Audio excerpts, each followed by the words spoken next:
Puji Tuhan, selamat pagi, selamat bertemu kembali dalam program Berkat Pagi memberkati kita pada pagi hari ini.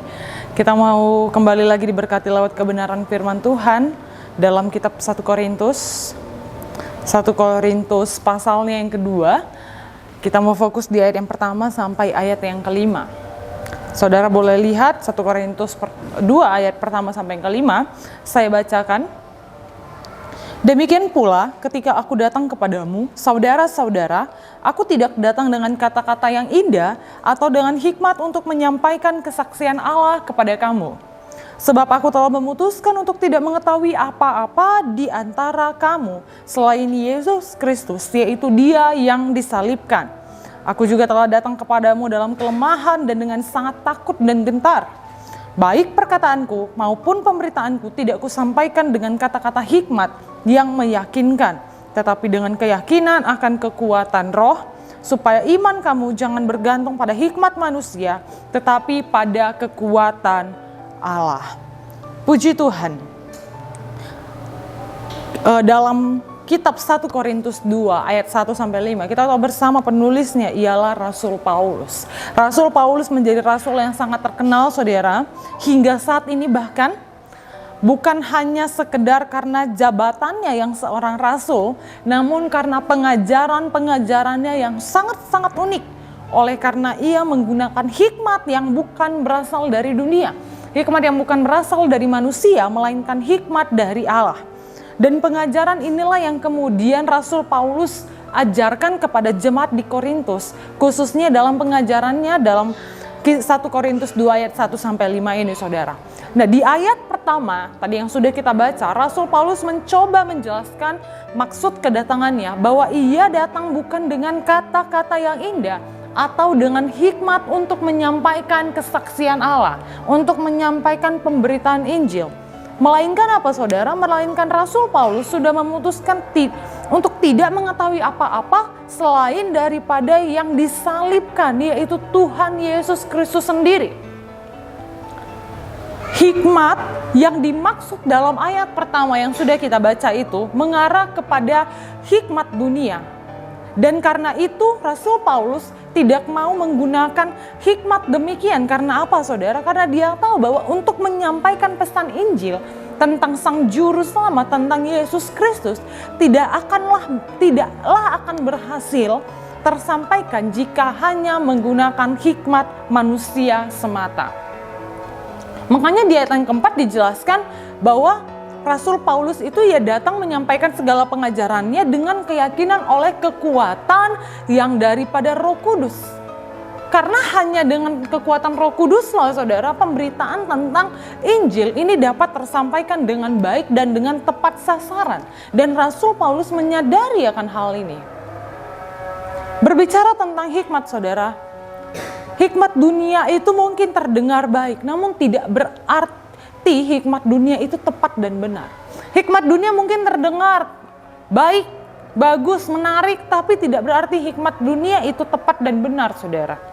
Hikmat dunia itu tidak dapat melewati atau bahkan mengimbangi hikmat yang dari Allah yang sangat luar biasa.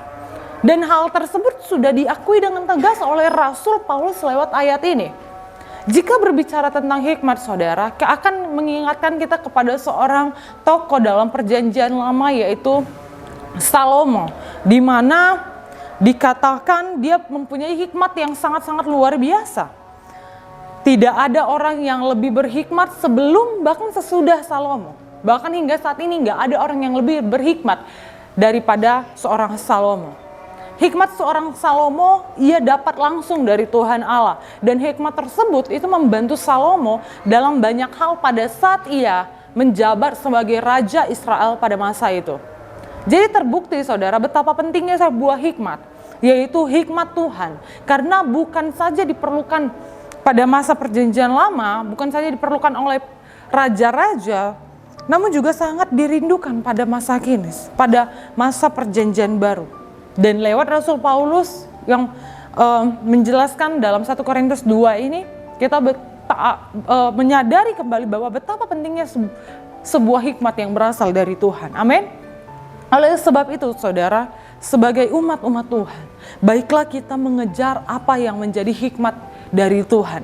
Karena itulah yang akan menyertai setiap perjalanan hidup kita.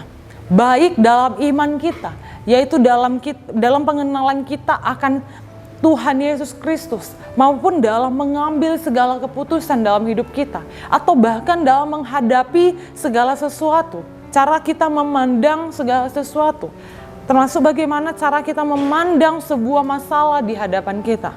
Kita butuh hikmat, semua itu butuh hikmat, yaitu hikmat yang berasal dari Tuhan.